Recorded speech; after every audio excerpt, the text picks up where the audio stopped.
Sinasabi ng marami, to see is to believe. Up to a point, there is some truth in it. But it also limits, it inhibits. Pag sinabi mo laging to see is to believe, paano na yung hindi mo nakikita? Paano na yung hindi mo kayang makita? To expand your world, your view, perspective and mind, your thought, your power, you have to be aware of and believe in the invisible. Mahalaga na buksan ang mata sa hindi nakikita parati at maging handa tayong makakita ng sa karaniwang pagkakataon ay hindi nakikita. High religiosity and spirituality is not about just rational theology. It is also about invisible realities. Ang pag-aaral natin ngayon, isang malaking hakbang sa paglagong espiritual, pinamagatan natin, see and be blessed.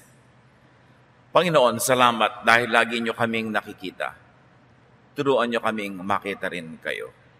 Buksan nyo po ang aming mata, maging aming tainga at lalo na ang aming puso sa mga bagay na sa pangkaraniwang buhay ay hindi namin nararanasan, nakikita o nadirinig. Palaguin niyo ang aming pananalig na matawid namin yung pagitan ng langit at lupa, yung pagitan ng espiritu at ng katawan. At nawa, Panginoon, sa aming pagtatangka na abutin ang mas mataas na uri ng espiritualidad, akayin niyo kami turuan. Bless us with your power, enlighten us, lead us. And right now, Father, we ask you to please cleanse us, enable us to walk with you, by making us pure through the blood of Jesus. Father, we ask you to be our speaker. Lead us unto greater knowledge of you. In the name of Jesus, your Son, our Lord, our Savior, and the only way to you. We pray with thanksgiving. Hindi talaga pwedeng mabuhay lang tayo ng to see is to believe. Because there is so much that needs to be seen. There is so much to be seen with our spiritual eyes.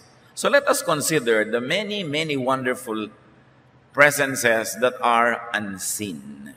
How about considering the unseen? Yung hindi nakikita. Dahil maraming hindi nakikita. God, the creator and source of all things, is invisible. And if God, the creator and source of all things, is invisible, it is natural that most of His creation would be invisible. 1 Timothy 1:17, God lives forever and is the invisible and eternal King. In another dimension of consciousness, that's where God dwells. So this is high reality. Heaven is invisible to the naked eye.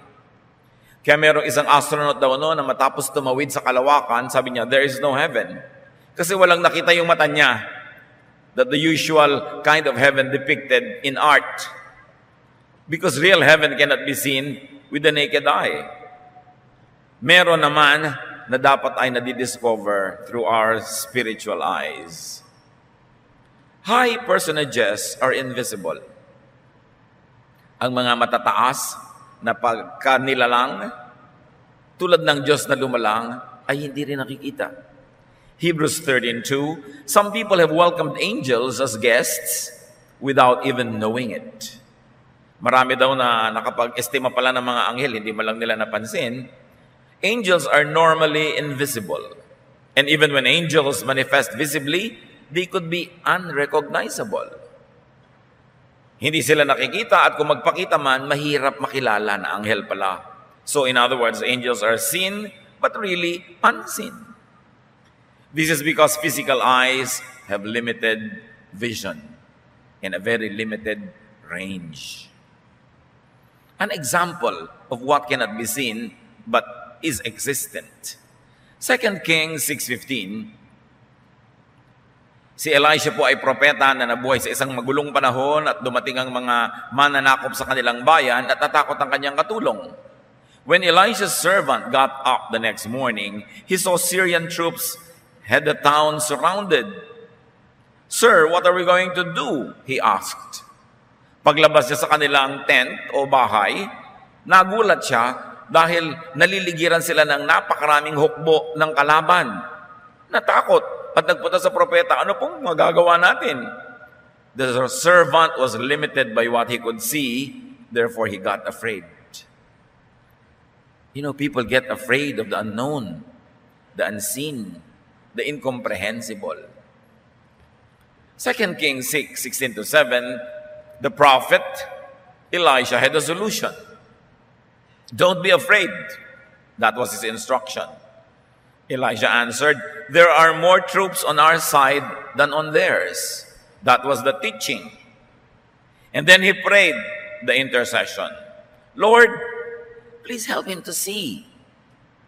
And the Lord let the servant see that the hill was covered with fiery horses and flaming chariots all around Elisha.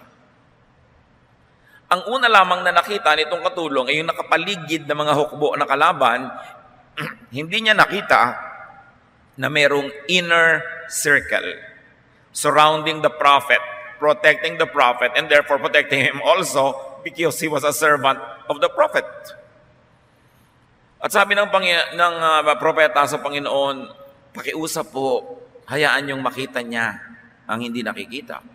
At pinagbigyan ng Panginoong Diyos ang dalangin, bumukas ang mata nitong katulong at nakita niya, may inner circle of angels, flaming chariots, chariots of fire. Kaya pala hindi sila malusob-lusob nung nakapaligid ng mga hukbo, may protective inner circle around them. But it was not seen by the ordinary man. Elisha was unafraid because he saw the invisible. He saw God's protection. Do you? Or are you afraid like the servant? Natatakot ba tayong tumanda dahil hindi naman natin nakikita ang provision na inilaan ng Panginoon para sa atin? Natatakot ba tayo mapag-isa, maghirap, magutom dahil hindi naman natin nakikita na nandun ang Panginoon kasama natin up to the end? But people who have spiritual eyes see that. The prophet's eyes was his faith, and his faith made him see, to the point that he could walk by faith, not by sight. So maraming mga unseen. Maraming mga hindi natin nakikita, pero pag tiningnan mo sa microscope, ang dami palang mga mumunting mga nabubuhay doon sa isang maliit na living cell. Ang dami mga bituin at mga kung ano-anong mga tala at mga buwan sa himpapawirin, sa kalangitan, sa kawalan, pero hindi mo makikita hanggang hindi ka gumagamit ng telescope. Pero meron, nandun. Hindi lang kita. Ganon din ang Diyos. Ganon din ang pagpapala ng Diyos. Kaya ang sabi ng 2 Corinthians 5:7, we live by faith, not by sight. Not by reason or logic, not by doubt or fear, not by blindness, not by the usual mindset, but by faith. Kaya yung dalawang taong parehong may sakit, yung nananalig, payapa, bagamat may nararamdamang sakit at hapdi. Pero yung walang pananalig, triple o higit pa ron ang nararamdamang sakit. Dahil yung tunay na physical pain, nadadagdagan pa ng emotional and spiritual pain. God's protection and provisions are invisible but existent. At lahat ng ipinangako ng Diyos sa kanyang mga anak ay nandun kahit hindi natin nakikita lagi. Tulad ng mga ultraviolet rays na hindi natin nakikita, na nakikita pala ng maraming insekto dahil iba ang mata nila. Kaya pala yung mga bulaklak ay gumagamit ng iba't ibang uri ng kulay para akitin ang mga kulisap dahil nakikita ng mga kulisap yung mga kulay na yon sa ibang paraan na nakikita natin. There are figures in the dark that we don't see, that some animals see. Kasi kaya ng mata nila. Kaya hindi pa natin nakikita, tumatahol lang ang aso. Dahil siya may nakita na. Yung mga gumagamit ng infrared goggles, mga military with advanced weaponry and equipment, they can see the enemy in the dark because the goggles that they put on their eyes enable them to collect light even from the stars in a dark night. And those light, very little as it may be to the naked eye, can actually increase in strength to enable the wearer of the goggles to see people in the dark. Goggles pa lang yun. Ano pa yung spiritual goggles that God can give to those who believe. High ideas and concepts and truths are also invisible, inaudible, incomprehensible to the physical senses and to common knowledge. Iba ang alam ng utak, iba ang nauunawa ng reason and logic, iba ang naaabot ng pagre-research, ng empirical data, iba ang naaabot ng ang mga physical sciences, at iba ang naaabot ng pananalig. Hindi sila magkakalaban, magkakaiba. Kaya ibang mga tuwiran at iba ang patakaran sa buhay ng isang taong naniniwala lang sa physical laws. At iba yung nakakaunawa ng spiritual laws. Yung nakakaunawa ng spiritual laws, kaya niyang magpatawad kahit sinasabi ng logic, hindi dapat. Kaya niyang magbigay kahit sinasabi ng utak, huwag.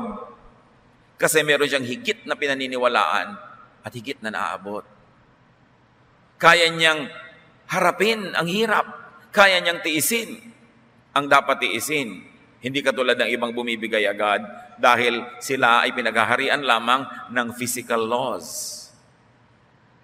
1 Corinthians 2:12, God has given us His Spirit. That's why we don't think the same way that the people of this world think. That's also why we can recognize the blessings that God has given us. Sabi dito, pinananahanan kami ng Espiritu ng Diyos, kaya iba kami mag-isip, hindi tulad ng pag-iisip ng karaniwang tao. Kaya nakikita namin ang pagpapala, kahit sa tingin ng iba, hindi ito pagpapala. Kaya ang tunay na nananalig, kahit na humaharap ko minsan ng hirap, sa paggawa mo ng mabuti, nasuklihan ka pa ng masama, sa pananalig mo na ang Diyos ay hindi natutulog, alam niya ang kanyang ginagawa, at meron siyang gantimpala sa lahat ng mabuti, natitiis mo. At hindi ka lang nagtitiis, nagkakaroon ka pa ng spiritual joy na akala tuloy ng mga ibang tao, loka-loka ka. Naglilingkod ka, napapagod ka, at nasasabihin ng iba, hoy, be practical, nakakapagod yan, wala ka namang kita, lingkod ka ng lingkod sa Diyos. Pero iba kasi ang nakikita mo. Ngayon mga kapatid, kung ang pangangatwiran mo, pamumuhay, patakaran, tulad lang ng kapitbahay mo hindi nakakakilala sa Diyos, mag-isip-isip ka. Dahil dapat iba ka. Kung ang galit niya ay galit mo rin, ang inis niya ay inis mo rin, ang iksi ng pasensya niya ay iksi rin ng pasensya mo, mag-isip-isip ka. Baka di ka pa tinatahanan ng Espiritu ng Diyos. Kasi kung nananahan sa iyo ang Espiritu ng Diyos, naiiba ang iyong pananaw. Definitely, you don't become crazy. You don't become foolish. But you are now governed by higher spiritual laws. The laws that tell you that all good will be rewarded, all evil will be punished. That God is just. And you should be good even though people are bad. That you should lay up for yourselves treasures in heaven and not only on earth. That you should obey God even though your logic tells you that you must have other priorities. Yun ang katunayan na tayo nasa Panginoon na. Bagamat wala naman sigurong ganap na nagiging 100% iba, pero dapat naman nakakakita ka na palaki ng palaki ang pagkakaiba mo sa isang karaniwang taong hindi naman nananalig sa Diyos o hindi kumakain ang salita ng Diyos. 1 Corinthians 2:14, only someone who has God's Spirit can understand spiritual blessings. Anyone who doesn't have God's Spirit thinks these blessings are foolish. Kaya lang siyempre kung minsan, kahit alam mong blessing, huwag ka nang masyadong maingay, lalo't kung ang nakapaligid ay hindi naman nakakaunawa. Halimbawa, for instance, nagkasakit ka o ang mahal mo sa buhay, pero yung spiritual eyes mo see that this illness is really a blessing. That this illness will probably stop you from continuously doing something wrong, or this illness will turn out to be good, or it will result in something good. Pero may mga unbelievers around you, people who are not subscribing to the same concept. Huwag mo na sabihin, blessed na blessed ako kasi nagkasakit ako. Kasi talagang iisipin nila na nasira ka ng bait. You cannot speak that language in the presence of those who do not speak it. Kaya kailangan, isinasaalang-alang din natin sila. But it takes supernatural and spiritual intervention for the human mind to see and to understand high spiritual laws. Like God, most of creation is unseen. Nakikita nyo ba kayo ng buwan? Hindi. Pero nandun yun. Colossians 1:16. Everything was created by Him. Everything in heaven and on earth. Everything seen and unseen. Including all forces and powers and all rulers and all authorities. Kung yung buwan na paggabi, nakikita mo, sa araw hindi mo nakikita, pero kung minsan nakikita mo, maniniwala kang nandun kahit sa mga oras na hindi mo nakikita. Pero paano ngayon yung mga iba pang binabanggit ng Colossians 1:16? All other creation, including forces and powers. May mga forces and powers that are present but are unseen. Rulers in the air, authorities, a hierarchy of angels and demons, good and bad spirits, around, near us, but we don't see them. But they are there. Like the moon that you don't see now, but is there.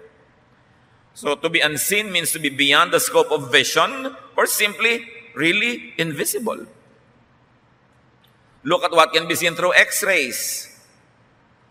Dalawa kayong nakatingin sa isang tao, yung technician nakatingin through the lenses, yung ikaw naman nakatingin ka lang through a window peeping at the patient, magkaiba kayo nakikita. Nakikita nga niya yung buto ng pasyente, ikaw hindi. Ano pa kaya ang nakikita ng Diyos?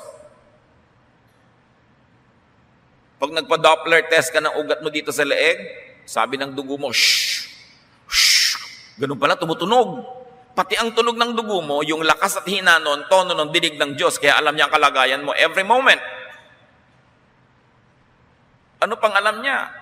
Through the ultrasound, we can see what's inside the womb of a woman who is pregnant, but with or without it, what does God see? When you look at the microscope, the telescope, and these are just all human devices. What more if God enables you to see? Through another set of eyes. Ang dami nating hindi alam. Ang yabang-yabang ng tao. Yung mga nakapag-aral ng konti, yung mga may natutunang konti, ang yabang-yabang na, ayaw nang maniwala sa Diyos, ayaw nang sumunod sa salita ng Diyos. What we know is very little. What we do not know is immense. What we see is so minuscule compared to what we do not and cannot see. So look at what could be seen by closing your eyes and opening up to the spiritual world. Most heavenly treasures and reserved blessings are unseen. Pero bawat tao may nakalaan ng Diyos para sa kanya. Hindi ka nilikha ng Diyos para pag ipinanganak ka, ay maghirap ka, mamatay ka sa hirap. Pinaglaanan niya lahat. Tulad ng isang mabuting magulang na nagpaplano ng pamilya, inilalaan niya, lalo naman ng Diyos. Hindi mo lang kita kung anong nakalaan sa'yo.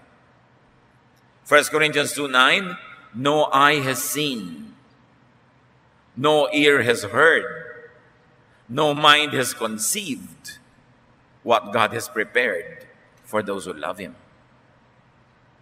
Ang dami lang nakita ng mata natin na kayamanan, atin man o hindi. Ang dami nating narinig na nakarangyaan, atin man o hindi. At marami na rin tayong na-imagine na mga sarap, layaw at provisions. Nakamit mo man o hindi. Pero sabi ng 1 Corinthians 2:9, small time lahat ang nakita, narinig at naunawa. Na-imagine nyo na wala yan compared sa tunay na inilaan ng Diyos para sa inyo. Many blessings are unimaginable because they are not physical.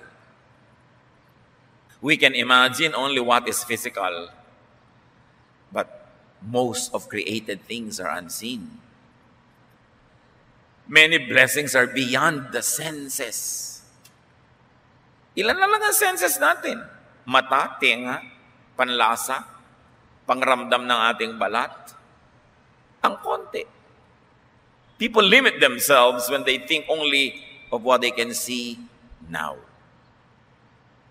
And usually our vision is so limited. Kumisan nga, zero vision pa. Zero visibility pag maulap. Pag walang ulap, 200 meters, 500 meters, 1 kilometer away. Pero ang liit pa rin nun compared sa kalawakan na walang hanggan. Napakaliit ng kayang abutin ng mata. Bakit mo lilimitahan ang pananalig mo sa Diyos sa kaya mo lang makita? Ang dami-dami pa niyang nilikha na lampas-lampas doon. Kaya sabi sa Matthew 6:19-20, do not store up for yourselves treasures on earth, but store up for yourselves treasures in heaven.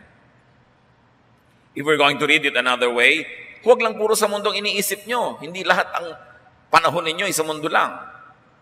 Huwag lang lahat ng bagay na physical at makamundo at makalupa ang iniisip nyo. Hindi lang yan ang ibig sabihin ng inyong buhay. Marami pang dimensions ang buhay. Nagka-camping lang kayo sa mundo. Sandaling-sandali lang kayo dyan. What is a lifetime of 100 years? Compared to 100 trillion zillion years. Compared to forever. Ang iksi-iksi niyan. Huwag kayong sobrang ma-attached. Huwag niyong sasaktan ang inyong kinabukasan, ang inyong eternity, dahil sa ilang saglit ng buhay dito sa mundo. Huwag niyong ibenta, isang lang inyong kaluluwa, para lang sa mga panandaliang saya. Huwag niyong hayaan na masira ang relasyon sa Diyos, dahil lang sa mga panandaliang mga paglilibang. So what do? We've got to see the unseen. How do you see and touch the unseen? First of all, have faith. Madaling sabihin. Hindi ganun kadaling mangyari. Faith transfers things from the spiritual to the physical world. Dahil maraming bagay na nandun sa spiritual world na unseen, it is only through faith that you could get it from there to bring it to here. Like healing. Healing is abundant in the eternal spiritual world. But how do you take healing from there and bring it to your sick bed? Like joy. How do you take joy from the endless bank account of God? How do you withdraw from there so that the money transfers to your account here? Kuminsan madali, o order ka lang tatawag ka sa telepono, darating na yung nakita mo sa TV, de-deliver sa bahay mo, yung papatanggal ng mga taba, darating yan. Diba? May nakita ka sa internet, meron kang shopping cart, click ka lang ng click, swipe mo yung credit card mo, darating sa'yo yan. Binibili mo lang kasi from the physical world, palipat lang ng address to another physical world address. But how do you get from the other world? How do you get joy na hindi nabibili sa supermarket? How do you get happiness? How do you get serenity and peace? You have to get it through faith. To buy, to procure, to get, to withdraw from eternity, there is only one currency: faith. Kaya ang walang pananalig ay dahop kahit maraming pera. At ang maraming pananalig ay marangya, mariwasa, kahit walang physical money. Physical money buys only physical things. But spiritual money, faith, can move mountains. Faith heals. Faith lifts up. Faith fills all the void and the emptiness of this material world. Faith, in fact, brings you to another dimension of consciousness. Kung meron ka dapat na pera sa bulsa, mas lalong dapat may faith ka sa iyong puso. Kung iniingatan mo ang iyong pera at pinapalago mo, dapat lalong gawin mo yun sa faith. Kung nagsisikap ka na dumami ang pera para maraming mabili sa physical world, na ang liit-liit naman ng planetang ito, mabili mo mang lahat, maliit pa rin, lalong dapat ka magsikap na palakasin yung exchange rate ng faith mo. Kasi kanya-kanyang exchange rate din yan. Kung ang konti-konti ng faith mo, ang baba ng exchange rate, ang konti ng nabibili. Pero pwede mong pataasin yung value ng iyong faith. Faith is the medium, the bridge between the two spheres of reality. May isang tulay para makarating sa spiritual world. Para paratingin mo ang iyong mga hinaing, hiling at dasal. at yun din ang tulay para makarating sa iyo lahat ng iyong hinihingi. That bridge is your faith. Faith bypasses the brain and its limits. You must bypass the brain. Because if you will operate only on logic, only on thought, only on reason, ang konti ng pwede mong makamit mula sa nilikha ng Diyos. Faith makes the unseen visible and real. Hebrews 11:27, because of his faith, Moses left Egypt. Moses had seen the invisible God and wasn't afraid of the king's anger. You see, Moses left Egypt. It was the result of his seeing God. What do you live when you see God? Anong ibig sabihin kay Moses na iwan ng Ehipto? Doon siya lumaki. Prinsipe pa nga siya doon. Yun lang ang mundong kilala niya. Para pangunahan ang mapapakatigas sa mga ulo na halos 2 milyong katao, na wala namang baon, walang makain sa daan, patungo sa promised land. Ang iniwan niya, leading a very organized Egyptian civilization. Tapos itong mga ragtag tribes of Israel, he had to bring across the desert, full of complaints, full of ignorance, full of hard-headedness. Anong mapapala niya? Ang nagpagawa lang noon dahil nakita niya ang Diyos. Tayong mga nakakakita sa Diyos, may mga nagagawang hindi mo gagawin kung ang susundin mo lang utak mo. Mga nagagawang dakilang mga gawain, mga dakilang kahit kuminsan na ipagpapakasakit. Great accomplishments because seeing God enables you to be like God in some way. Faith makes one see God, not reason. Although reason is also a way of knowing an aspect of God, I believe that science will be God's probably last prophet to reveal himself to people. But science is very limited because it's physical. Faith empowers. Faith emboldens. You know that faith solidifies liquid? Bakit nakapaglakad si Pedro sa tubig? Naging solid ang lahat ng tutungtungan niya. Because of his faith. At nung nanghina ang pananalig, naging liquid uli, lumubog na naman siya. Faith solidifies liquid and gas. That's why even unseen elements could be seen by those who believe. Faith turns into work, like in Moses. Faith turns into action. Kaya kung puro na lang tayo daldal, wala naman tayong ginagawa, hindi faith yun. Akala mo lang. Kaya dapat sinusuri ang sarili. The highest activity of man, develop and strengthen your faith. Because it is your bridge to the divine. It is also the channel through which the divine could bless you. As you have faith, so you could be blessed. Work this out yourself. Nobody can develop your faith for you. There is no manual that will tell you how. Kanya-kanyang kapa, kanya-kanyang sikap. Pero ang mahalaga, binigyan tayong lahat ng Espiritu ng Diyos ng panimula, puhunan. Tinuturuan tayo at inaakay sa mga unang hakbang para natin ma-develop ang ating pananalig. Philippians 2:12, continue to work out your salvation with fear and trembling. Hindi sapat na born again ka na once. Continue to work out your salvation. Continue to practice, to exercise till it develops. Have indwelling of the Holy Spirit. That initial presence of the Holy Spirit when you accept Jesus as your Lord and Savior. But have infilling. A presence that is above the minimum. A presence that keeps growing to the point that you can see more and do more and understand more and have anointing. That special empowerment of God for you not only to see but also to be seen. For you not only to hear but also to speak and be heard. For you not only to receive blessing but also to become a channel of blessings. So develop the Spirit like and better than you develop your body. May mga nag-gym 3 times a week. Meron 5 times a week pa. Meron pa mga pilates, meron pang mga belly dancing, meron pa mga running, may mga walking, kung ano-ano, sari-sari. How much time do you devote in developing your faith? Your spirit.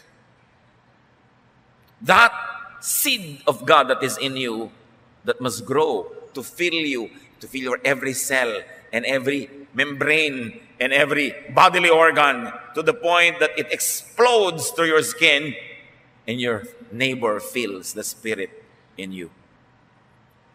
Meron na kayang gym for the Spirit? Meron. Church dapat. But how much do we give to church? And church going, and church attendance, and church activity, and involvement? The fellowship that is headed by Jesus Himself. Dapat ang laki-laki ng ating involvement. Kasi yung spirito natin na nakataya. Pero bakit sobrang pag-aalaga ng katawan? Ilang oras ang ginagamit mo para ipareband ang kulot mong buhok at ma-relax? 3? Kung kukulayan pa. Kung lalagyan pa ng highlight. Ilang oras ang nauubos sa pagpamanicure, pedicure, sa pagpapafacial, sa pag-gym, sa running, sa jogging. Hindi naman masama yun, ha? Pero, gaano naman, natutumbasan ba ng oras sa church? Sa pagbabasa ng Biblia, sa pagmumuni-muni, sa pag-aaral, sa paglilingkod? These are the ways that you develop your spirit. The spirit is so undernourished. It is so attention lacking. Tapos magtataka tayo, why are our prayers unanswered? Bakit madali tayong matakot? Bakit madali tayong nervyusin? Bakit madali tayong magalit? Madaling magselos? Madaling matukso? Nagtaka ka pa. Wala namang boosters, walang vitamins, walang development, kulang. Samantalang yung spirito mo naman ang bibit-bitin mo pagharap mo sa Diyos. Yung spirito mo ang dadalhin mo sa kabilang buhay. Yung katawan mo, iiwan mo na lang dito. 90, 70 years mo lang gagamitin yan. Tapos wala na, pero lahat ng oras napunta na doon. Dapat bigyan ng pansin. Be transported into eternity through the Spirit. And if you would take care of your car so it could transport you from point A to point B, how much more your spirit, which will transport you from earth to heaven. From that which is limited to that which is eternal and limitless. How much do we take care of it? We don't, because it is unseen, and therefore we ignore it. But what is unseen is also very present. Ask God to increase your faith. Luke 17:5, the apostle said to the Lord, increase our faith. Meron silang hindi mapalayas sa masamang espiritu. Sabi nila, ba't po hindi namin mapalayas? Ginamit na namin lahat ang tricks of the trade. Hindi pa rin namin mapalayas. Sabi ni Lord, ito nadadaan sa faith. At sabi nila, Lord, increase our faith. Sila pa yung kasama araw-araw, tayo pa. Nahihingi pala. Hingin. Gaano naman kaya karaming beses na naghihingi tayo sa Diyos na increase our faith. Ano hinihingi natin? Pambayad sa kuryente, pambili ng cellphone, pang-load, pambayad sa ganito, pang ganon, kotse, babae, papa. Ano namang hinihingi natin? Di naman masamang hingin. Pero humihingi ba tayo, Lord, increase my faith? Open my eyes, help me to see. Maintindihan ko hindi ko naintindihan. Maabot ko hindi ko maabot. Ask in faith, and such blessings become tangible. Matthew 7:7, ask and you will receive. Search and you will find. Knock and the door will be opened for you. Ganun katiyak. Kung tiyak ang pananalig. When faith asks for it, spirit becomes flesh. Spirit becomes matter. That which is in eternity transfers to the earth, to your world. That which is unseen becomes visible. The impossible becomes possible. The Son of God becomes a child in the womb of a woman. Truth is given, and truth sets free. The more spirit we have, the freer we are from our bodies and from the boundaries that earthly existence gives us. James 4, 2-3, you do not have because you do not ask God. And when you ask, you do not receive because you ask with the wrong motives. Wala kayo kasi hindi kayo humihingi. Ngayon, hingi kayo ng hingi, wala pa rin kayo natatanggap, mali naman kasi ang motibo nyo. So bad faith, even bad faith will not get anything from God. How else do you see and touch the unseen? Get help from seers. May mga specialista rin naman talaga eh. Prophets, visionaries, persons with sensitive spirits. People of great faith see great things. Ano lang kasi ang feeding ngayon ng modern day believers? Preaching, words, ideas, doctrines. Not bad, they're very good. But this is not all. Sabi sa Bible, God called some to be prophets, some apostles, some pastors, some workers, some soul winners. In other words, ang dami-daming taong dapat nating isali sa nagpapakain sa ating espiritu. Do we listen? Do we get ministrations from people who are gifted with prayer? Do we get ministrations from people who are very sensitive to the Spirit? It's good kung nagpunta lahat sa pastor nyo yun. Paano kung hindi? Kailangan maghanap buhay ka. Kailangan gumawa ka ng paraan. Kaya napaka-limiting yung sinosolo ka ng isang relihiyon, ng isang religious leader, huwag ka makinig sa iba, sa akin ka lang makinig. Nasa kanya na ba lahat ang gifts para makumpleto ang ministration sa tao? Gifted and chosen persons see what all others do not. And if you cannot see those things, you better see them through people who see them. If you cannot understand the words of God on your own, then attend a Bible study where some people who understand it better can minister to you. Exodus 33:11, the Lord would speak to Moses face to face as a man speaks with his friend. Iba ang dealing ng Lord kay Moses. Sabi niya, alam niyo, sa ibang propeta, nagpaparamdam lang ako. Sa panaginip, sa vision, o boses ko lang nadidinig. Walang visual aid. Si Moses, harapan kong kinakausap. So may iba't iba ring dealing ang Diyos sa kanyang mga propeta, sa kanyang mga kasangkapan. So, maging sensitive kayo kung sino talaga ginagamit ng Diyos, kung sinong pinagpapahayagan niya, kung sinong dadaanan ng mga pagpapala niya, at magsiksi kayo sa mga ganon. Kasi talagang merong mga instruments. And if you are not that sensitive, you have to help yourself by surrounding yourself with people who are. Then remember and be aware of the invisible, the unrecognizable. So welcome real angels and so-called angels, people who are used by God to do angelic missions. Welcome not only angelic guests, but also angelic ideas and teachings and counsel. Welcome angelic correction and rebuke, opportunities and possibilities, and even assignments, like Moses did. Be willing to move up. It's important. Leave elementary teachings behind.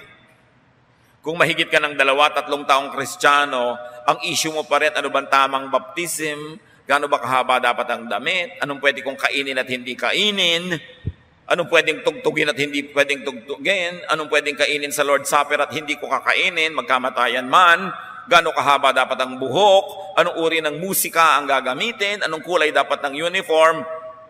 That's too basic. That is child stuff. Hebrews 6, 1-3. We must try to become mature and start thinking about more than just the basic things we were taught about Christ. We shouldn't need to keep talking about baptisms or about laying on of hands or about people being raised from death or the future judgment. Let's grow up if God is willing. Nakita niyo sa Bible mismo sabi, tama na ang daldalang walang katapusan tungkol sa mga doktrina. It is so divisive. It stops you from growing. It prevents you from joining a prayer meeting or joining the Lord's Supper. It prevents you from joining the singing dahil ang dami-dami mong arte sa buhay. Sabi, bagay lang yan sa simula. These are child stuff. But we must stop thinking about these things and grow up, the Lord willing. Tama na yung mga tama ba baptism? Paano ba yung laying on of hands? Paano yun gagawin? Ano ba ang judgment? Sino i-judge?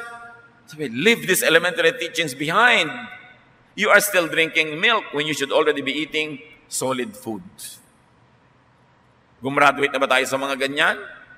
O patuloy at patuloy tayong ibinabalik ng mga teachers and preachers sa elementary things? Hindi na nag-move on, yun na lang nang yun. Maraming dapat lakbayin ng Espiritu. Hindi siya dapat sobrang magtagal sa isang istasyon. Dahil hindi magaganap ang kanyang development. Most of and the best in creation is unseen. Have faith, believe, and see. Hindi to see is to believe. When you believe, you see. Faith procures the invisible. Faith brings heaven down to you. Or faith brings you up to heaven, even though your body is still on earth. Faith is all that you must have.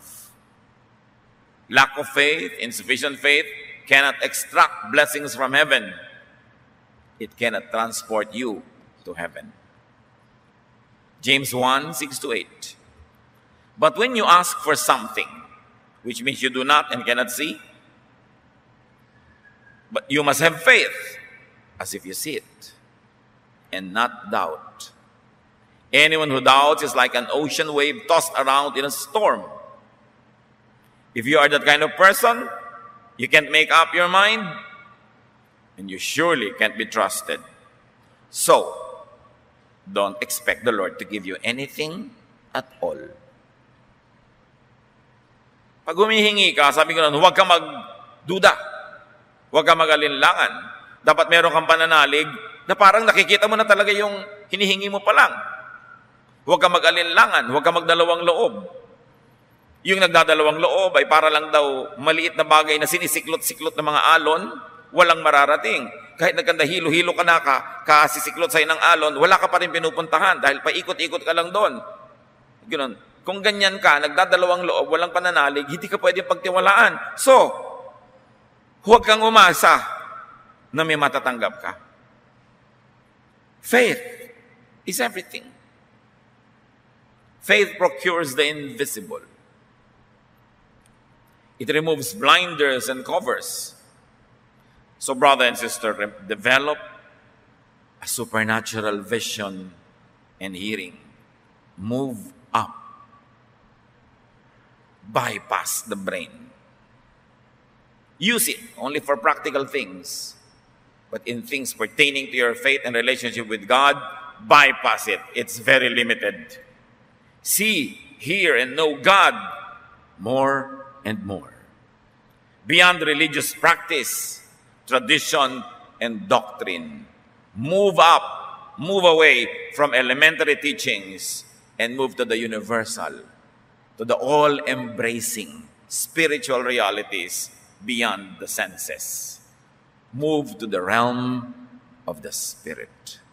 How do you do that? You have to find your way. Kaunti lang ang pwedeng ibigay sa ating assistance kahit ng mga propeta, kanya-kanyang sikap. Pagsikapan na palaguin, palalimin, pataasin ang pananalig. Because faith transfers to the material world that which is spiritual. And when you have developed your faith, then you are now a bridge, a medium, an instrument of God, so God could reach more people who do not reach Him or cannot reach Him because of their limits, but through your ministration, they can see the unseen also. And God can bless those that don't deserve to be blessed because you intercede for them. It's a ministry. Tungkulin mong palaguin ang iyong pananalig para magamit ka ng Diyos para sa iba at para makalapit din ang iba sa Diyos sa pamamagitan mo. You intercede. You stand in the gap the big gap between heaven and earth. You fill that gap with your faith. And humanity gets to hold the hands of God through you, who holds the hand of God on one hand and the hand of man on the other, like Jesus, who is God and man. Therefore, it could be a channel. Faith gives us a preview, a pre-feel, a pre-experience of eternity. Pag may pananalig ka, marami ng patikim ng langit na nararamdaman mo. Lalo ka tuloy ginaganahang manalig at lalong lumalakas ang iyong pananalig. Work out, exercise, develop your faith. Move on to the spiritual, to the boundless, formless, and abstract levels of the Spirit. Move beyond ideas and doctrines and teachings. Experience God in the spiritual realm. It is our duty to ourselves, and it is God's pleasure to meet with us, to rendezvous with us, to fellowship with us, not here, but in another world, in another plane that is not seen by eyes and not heard by ears, the spiritual world, the world of God. Yun ang dapat nating sikapin at abutin. At kaya yun maabot, binibigyan tayo ng Panginoon ng pagkakataon. Ama namin, turuan niyo po kami, Lord, to move on. Lampasan ang mga basic things. Lampasan yung mga nakakaabala sa paglago ng aming pananalig, mga usaping walang nararating, kundi mga pagtatalo at mga debate. Mga kaartihan namin na hindi kami makagawa ng mga bagay dahil nakagapos sa mga kamay namin dahil kung ano-ano mga doktrina. Turuan niyo kami, Lord, to transcend this phase 1, the baby and infant phase of our spirituality, and teach us to move to that which is more abstract, more universal, more lasting. Pagkalooban niyo kami ng kakayahang maunawa ang mga mahihiwagang bagay na aming pinag-usapan. Kumapit sa aming puso at isipan ang mga ideyang ito, lumago, mag-ugat, magbunga, at ang maging ending nito, Lord, for us to know you more, see you more, experience you more, and for us to be channels of your blessing to people who need to improve their spirituality. Teach us. Touch us miraculously now, so that we may have your Spirit indwelling, infilling, and anointing. We like to know you more. Magbulay-bulay tayo sumandali and sincerely seek God. Ask God to reveal Himself more and more to you, not through words, not through doctrines, but through the Spirit.